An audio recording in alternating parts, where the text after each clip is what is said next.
નમસ્કાર વિદ્યાર્થી ભાઈ બહેનો, ફરીથી એકવાર સીપી એજ્યુકેશન ચેનલમાં હું ચિરાગ સર આપ સૌનું હાર્દિક સ્વાગત કરું છું. વિદ્યાર્થી મિત્રો, આપણે ચેપ્ટર નંબર 6 વિદ્યુત ચુંબકીય પ્રેરણ ચાલી રહ્યું છે. તેમાં આજના લેક્ચરની અંદર આપણે ગતિકીય વિદ્યુત ચાલક બળ, બીજું નામ કહું તો દોસ્તો ગતિકીય EMF, જે વિદ્યુત ચાલક બળ છે એને આપણે EMF જે ઇલેક્ટ્રોમોટિવ ફોર્સ પણ કહીએ છીએ. ઓકે, તો એ થિયરી શીખવાના છીએ. ખૂબ જ અગત્યની થિયરી છે અને પરીક્ષાની અંદર 2 થી 3 ગુણની અંદર પૂછાય છે. કેવી રીતે થાય છે દોસ્તો? આવો આપણે સાથે મળીને શીખીએ. ઓકે દોસ્તો, ગતિકીય વિદ્યુત ચાલક બળ એટલે કહેવાય ગતિકીય EMF. હવે પહેલો જ આપણો મગજમાં પ્રશ્ન થાય કે ગતિકીય EMF એટલે શું?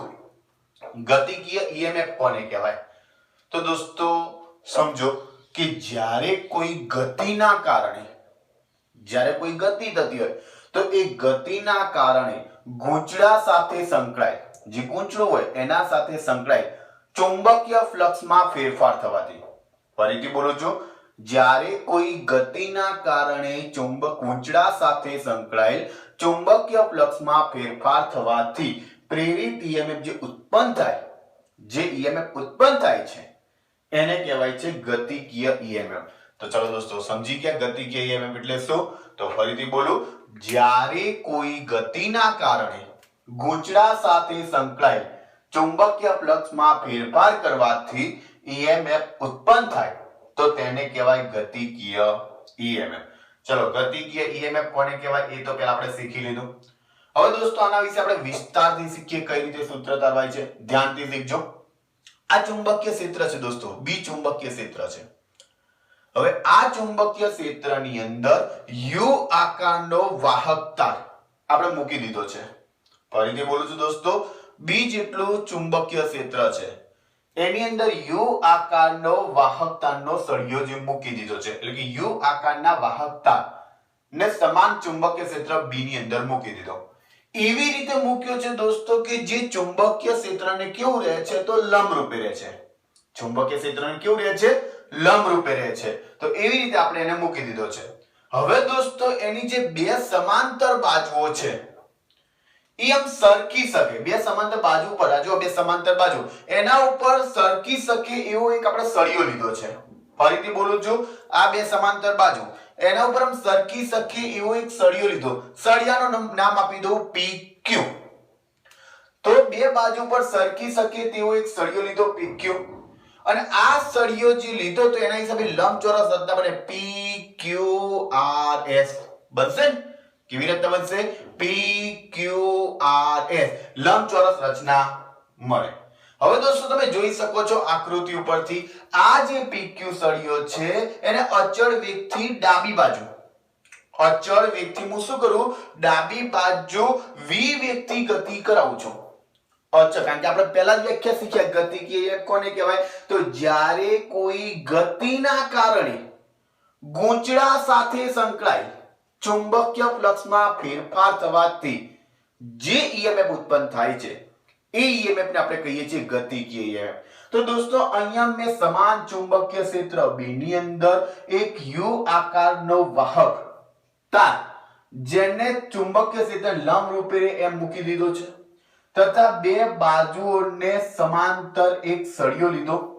બે બાજુ જે સમાંતર છે એના ઉપર સરકી શકે એવો સળિયો લીધો PQ, જેને ડાબી બાજુ શું કરું છું તો v વેગથી ગતિ કરાવું છું. હવે દોસ્તો આપણે એવું ધારવાનું છે કે જ્યારે એ v વેગથી ગતિ કરે છે ત્યારે એના ઘર્ષણને કારણે, v વેગથી ગતિ કરે છે ત્યારે એના ઘર્ષણને કારણે એની કોઈ ઊર્જાનો વ્યય નહીં થતો. અહીંયા એવું યાદ રાખો, સમજવાનું છે કે જ્યારે એ ગતિ કરે છે ત્યારે એનું જે ઘર્ષણને કારણે ઊર્જા ખરેખર વ્યય થવી જોઈએ, પરંતુ અહીંયા એવું સમજવાનું છે કે એનો ઊર્જાનો વ્યય થતો નથી, એવું આપણે ધારી લીધું છે. ઓકે, તો અહીંયા કોઈ ઊર્જાનો વ્યય થતો નથી. ચલો ક્લિયર. હવે દોસ્તો પહેલા તો તમને ખબર પડી ગઈ કે PQRS પરિપથ બનાવ્યો. હવે દોસ્તો આ PQ જે રહ્યો એ સળિયો ગતિ કરશે, એ સળિયો ગતિ કરશે તો સીધી વસ્તુ તમને સમજાય છે કે PQRS નું ક્ષેત્રફળ આટલું હોય, પણ PQ સળિયો જ્યારે ગતિ કરે ત્યારે એનું ક્ષેત્રફળ બદલાશે. બદલાશે ને? ઓકે, તો PQ સળિયો દોસ્તો છે એ સમતલને લંબ રૂપે અહીંયા ગતિ કરશે. તો અહીંયા એના માટે એવું લખ્યું છે કે જે PQ ની ગતિ સાથે બદલાતું ક્ષેત્રફળ આંતરે છે. માટે આ જે ગોઠવણી છે જે સમતલ છે એને લંબ રૂપે સમાન ચુંબકીય ક્ષેત્ર B ની અંદર મૂકવામાં આવ્યું છે. આ જે ગોઠવણી છે ને એને સમાન ચુંબકીય ક્ષેત્ર B ની અંદર મૂકવામાં આવ્યું છે, એટલે B માં મૂકવામાં આવ્યું છે. ચલો ક્લિયર. હવે એના વિશે આપણે સૂત્ર તારવીશું. આપણે આ આકૃતિ હતી ઈ આકૃતિ દ્વારા શું કહેવા માંગે છે એ સમજ્યા. હવે એના વિશે સૂત્ર તારવીએ તો દોસ્તો તમે જોઈ શકો છો અહીંયા r થી q નું માપ કેટલું છે તો x દેખાય છે, તો લખું rq = x. r થી s નું માપ કેટલું છે તો લંબાઈ l, તો l લખું. તો એના દ્વારા ક્ષેત્રફળ PQRS નું ક્ષેત્રફળ કેટલું થાય તો લંબચોરસના ક્ષેત્રફળ જેટલું. કારણ કે આપણે પહેલા સમજ્યા કે PQRS એ લંબચોરસ આંતરે છે. એટલે લંબચોરસનું ક્ષેત્રફળનું સૂત્ર કયું તો લંબાઈ ગુણ્યા પહોળાઈ. તમને ખબર છે લંબાઈ ગુણ્યા પહોળાઈ. લંબાઈ તરીકે 1, પહોળાઈ તરીકે l, તો a શું લખાય lx થઈ જશે ને. a l * x જે આપણે આકૃતિ ઉપરથી લખીએ છીએ. ખૂણો તો દોસ્તો θ = 0. તો આપણું સૂત્ર હતું φ શું તો φ = 12. ડોટ પ્રોડક્ટ રિમૂવ કરું તો અહીંયા લખીએ કાઈ ba cos θ. જ્યાં θ ની જગ્યાએ 0 મૂકું cos 0 1 તો વધ્યું શું b * e ની જગ્યાએ શું લખું lx, તો શું મળશે blx મળશે ને. તો φ શું મળશે blx. olx નહીં દોસ્તો blx. ઓકે, olx નથી. φ શું મળશે blx. આને આપી દઉં સમીકરણ નંબર 1. હવે દોસ્તો PQ સળિયો ગતિ કરે છે. ગતિ કરે છે તો શું બદલાવાનું x. x શું બદલાવાનું ને કારણ કે PQ સળિયો ગતિ કરે છે v વેગથી, તો x બદલાય. હવે x બદલાય એટલે એનો મીનિંગ શું થયો કે આખે આખું ક્ષેત્રફળ બદલાય. અને ક્ષેત્રફળ બદલાય એટલે ચુંબકીય ફ્લક્સ બદલાય. અને આપણે ફેરેડેના નિયમમાં શીખ્યા હતા દોસ્તો ચુંબકીય ફ્લક્સ બદલાય તો શું ઉત્પન્ન થાય બોલો સરસ પ્રેરિત EMF ઉત્પન્ન થાય હે ના. ઓકે, ફરીથી શીખો, ધ્યાનથી શીખો. અહીંયા PQ સળિયો v વેગથી ગતિ કરે છે. ગતિ કરે છે એટલે દોસ્તો આ x છે બદલાવાનું. x બદલાય એટલે સીધી વસ્તુ છે કે આખે આખું ક્ષેત્રફળ બદલાય. અને ક્ષેત્રફળ બદલાય માટે ચુંબકીય ફ્લક્સ જે ઉત્પન્ન થયું એ બદલાવાનું. અને ચુંબકીય ફ્લક્સ બદલાય એટલે ફેરેડેના નિયમ પરથી પ્રેરિત EMF ઉત્પન્ન થાય હે ના. તો અહીંયા લખીએ સમય સાથે x બદલાતું હોવાથી ફ્લક્સ ϕb માં પણ ફેરફાર થાય છે. આમ પ્રેરિત EMF ઉત્પન્ન કરશે. તો દોસ્તો આપણે જે બદલાય છે માટે આ સમીકરણ જે રહ્યું એને આપણે t ની સાપેક્ષે વિકલન કરીએ. સમજો દોસ્તો, સમીકરણ 1 રહ્યું એને આપણે t ની સાપેક્ષે વિકલન કરીએ. તો પહેલા આપણને સમીકરણ 1 કયું છે તો ખબર જ છે. સમીકરણ 1 કયું છે તો ϕb = blx છે ને દોસ્તો. ϕb = blx જે તમને ઓલરેડી દેખાય છે. આનું હું વિકલન કરું તો ફેરેડેનો નિયમ શું કહેતો હતો E = -dϕ/dt. તો એ લખો E = -dϕ/dt. -d/dt એમને ϕb ની જગ્યાએ આ સમીકરણ મૂકી દો blx મૂકીએ કઈ. ઓકે, તો blx આ b અને l અચળ છે તો x જ બદલાય છે તો dx/dt. તો -bl dx/dt. dx/dt બરાબર શું તો -v. તો E = blv કારણ કે માઈનસ માઈનસ પ્લસ છે. તમને કહે સાહેબ -v કેવી રીતે આયા? આમ તો અંતરનું વિકલન કરીએ તો વેગ જ મળે. તો અહીંયા -v કઈ રીતે? તો દોસ્તો x ઘટે છે ને જેમ જેમ નજીક આવો છો એટલે ડાબી બાજુમાં આવો છો એમ x ઘટતો જાય છે. x ઘટે છે માટે આપણે જે વેગ છે એને ઋણ લીધો છે. સમજો દોસ્તો, x ઘટે છે માટે આપણે જે સળિયાની ઝડપ v છે એને ઋણ લીધી છે. તો દોસ્તો આપણને સૂત્ર મળ્યું E = blv અથવા bvl કો તો બી ચાલે. ઓકે, પણ આ blv એના માટે કીધું છે યાદ રહેના માટે બલવંત. E = બલવંત એટલે blv. ઓકે, તો E = blv જે મળ્યું એને કહેવાય ગતિકીય EMF. શું કહેવાય દોસ્તો? એને ગતિકીય EMF તરીકે ઓળખવામાં આવે. બીજું નામ કહીએ તો ગતિકીય વિદ્યુત ચાલક બળ. ગતિકીય ઈએમએફ તમે કહો, ગતિકીય વિદ્યુત ચાલક બળ કહો તો પણ ચાલે. ક્લિયર? ઓકે, આગળ જોઈએ દોસ્તો તો આમ ચુંબકીય ક્ષેત્રમાં વાહકના સળિયાને, આ ચુંબકીય ક્ષેત્ર છે દોસ્તો, એની અંદર આ વાહકનો સળિયો, વાહકના સળિયાને તમે યોગ્ય રીતે ગતિ કરાવો. ચુંબકીય ક્ષેત્રમાં વાહકના સળિયાને યોગ્ય રીતે ગતિ કરાવતા જે ઉદ્ભવતું પ્રેરિત ઈએમએફ છે, એના દ્વારા ઉદ્ભવતું પ્રેરિત ઈએમએફ છે, કઈ રીતે ઉદ્ભવે છે એ તો આખી ડિટેલ શીખ્યા. તો જે ઉદ્ભવતું પ્રેરિત ઈએમએફ છે એને કહેવાય છે ગતિકીય ઈએમએફ કહેવાય. ફરીથી શીખો દોસ્તો, ચુંબકીય ક્ષેત્રમાં, આ ચુંબકીય ક્ષેત્ર એની અંદર વાહકના સળિયાને યોગ્ય રીતે ગતિ કરાવતા ઉદ્ભવતું પ્રેરિત ઈએમએફ, એને આપણે શું કહીએ છીએ દોસ્તો? પ્રેરિત ઈએમએફ કહી શકાય. તો દોસ્તો આ શીખ્યા આપણે ગતિકીય વિદ્યુત ચાલક બળ એટલે કે ગતિકીય ઈએમએફ અને એનું સૂત્ર તારવ્યું છે. પરીક્ષાની દ્રષ્ટિએ દોસ્તો મોસ્ટ આઈએમપી કહી શકાય. પરીક્ષાની દ્રષ્ટિએ જોવા જઈએ દોસ્તો તો આ થિયરી મોસ્ટ આઈએમપી આપણે કહી શકીએ. ચલો ક્લિયર? હવે દોસ્તો ગતિકીય વિદ્યુત ચાલક બળ એ આપણે લોરેન્ઝ બળ પરથી કેવી રીતે મેળવી શકીએ એ શીખવાનું છે. ચેપ્ટર નંબર 4 ની અંદર શીખ્યા હતા લોરેન્ઝ બળ, વિદ્યુત ક્ષેત્ર અને ચુંબકીય ક્ષેત્રના જે બે બળો તે સંયુક્ત મળે, બંનેનો એડિશન થાય, સરવાળો થાય, એના પરથી આપણે લોરેન્ઝ બળ મેળવતા હતા. તમને યાદ હોવું જોઈએ. ઓકે, તો લોરેન્ઝ બળ પરથી આપણે ગતિકીય ઈએમએફ કઈ રીતે મળે એ શીખવાનું છે. તો દોસ્તો જો આ આકૃતિ, આપણે આકૃતિ આની અંદર દોરવાની છે, તમે અલગ દોરવાની છે, જેથી તમને પ્રશ્ન જ્યારે વાંચો ત્યારે સરળતાથી મળી રહે. ઓકે, તો તમારે પહેલા આ આકૃતિ દોરવાની છે. વર્ણન તો એનું એ છે કે સમાન ચુંબકીય ક્ષેત્રની અંદર યુ આકારના વાહકતા લંબ રૂપે, ચુંબકીય ક્ષેત્ર લંબ રૂપે રહેલ છે. બે બાજુ અહીંયા સળિયો PQ એવી રીતે ગોઠવેલ છે કે જે એકબીજા બાજુ પર શું કરી શકે? સરકી શકે. ચલો ક્લિયર? હવે દોસ્તો કેવું થાય તો જે આ આકૃતિ તમે જોઈ રહ્યા છો એ આકૃતિની અંદર જે સળિયો V વેગથી, આપણે હવે સળિયાને V વેગથી જમણી તરફ ગતિ કરાવીએ. સળિયાને V વેગથી દોસ્તો જમણી તરફ ગતિ કરાવીએ તો એની અંદર જે વિદ્યુત ભારો રહેલા છે એ પણ V વેગથી ગતિ કરે.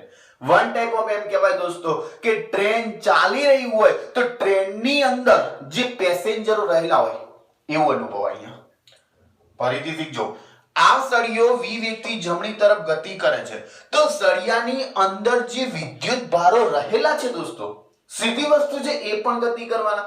એટલે કેવું લાગે કે જે ટ્રેન હોય એ ટ્રેન ચાલી રહી હોય તો ટ્રેનની અંદર જે પેસેન્જર રહેલા હોય એટલે કે પેસેન્જર બેઠા હોય એ પણ ગતિ કરવાના. તો એના જેવું અહીંયા વસ્તુ દેખાય. સમજાય છે ને? ઓકે, તો ગતિકીય ઈએમએફ માટે આપણે અહીંયા જોઈએ લોરેન્ઝ બળથી, તો અહીંથી લખી શકીએ કે આકૃતિ પરથી સળિયો V વેગથી જમણી તરફ ગતિ કરે છે તો તેની અંદર રહેલા વિદ્યુત ભારો પણ શું કરે છે? ગતિ કરે છે. ચલો ક્લિયર? હવે ચુંબકીય ક્ષેત્ર B છે, V જેટલા વેગથી ગતિ કરે છે તો વિદ્યુત ભાર પર લાગતું લોરેન્ઝ બળ કેટલું? તો દોસ્તો આપણને સૌપ્રથમ લોરેન્ઝ બળનું સૂત્ર આવડવું જોઈએ.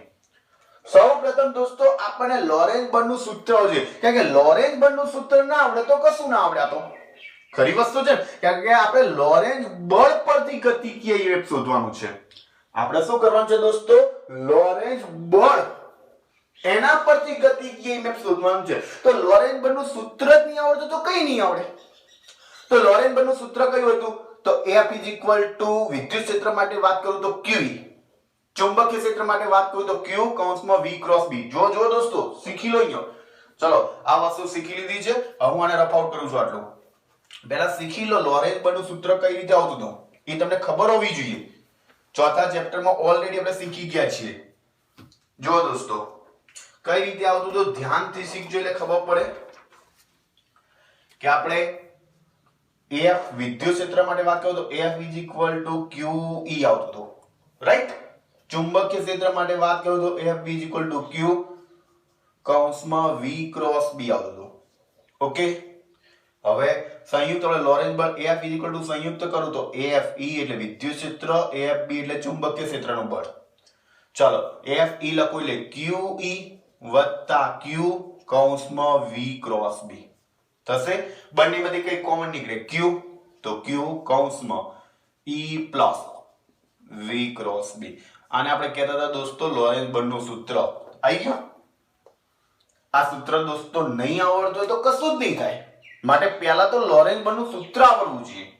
તો ફરીથી જોઈ લો AF = Q કૌંસમાં E + V ક્રોસ B. અહીંયા દોસ્તો વિદ્યુત ક્ષેત્ર છે જ નહીં તો E બરાબર 0. અહીંયા વિદ્યુત ક્ષેત્ર છે જ નહીં તો E બરાબર 0. તો E બરાબર 0 મૂકી દો. ચલો આની જગ્યાએ 0 મૂકી દો તો એ નીકળી ગયું. તો વધ્યો શું? Q કૌંસમાં V ક્રોસ B. તો AF = Q કૌંસમાં V ક્રોસ B. દોસ્તો અહીંયા ડોટ પ્રોડક્ટ હતો એટલે cos θ હતો તો ક્રોસ પ્રોડક્ટ હોય તો sin θ. આ તો તમને ખબર હોવી જ જોઈએ. 11 સાયન્સ ના શીખેલા છો. તો AF = QVB sin θ. લંબ રૂપે છે θ બરાબર ખૂણો 90, QVB sin 90, sin 90 1. જવાબ આવશે QVB. ઓકે તો AF = શું મળશે? QVB. ફરીથી જોજો AF = Q કૌંસમાં E + V ક્રોસ B જે આપણા લોરેન્ઝ બર્નનું સૂત્ર છે. ઓકે E ની જગ્યાએ અહીંયા વિદ્યુત ક્ષેત્ર તરીકે 0 તો વધ્યું શું? AF = Q કૌંસમાં V ક્રોસ B. વધ્યું ને?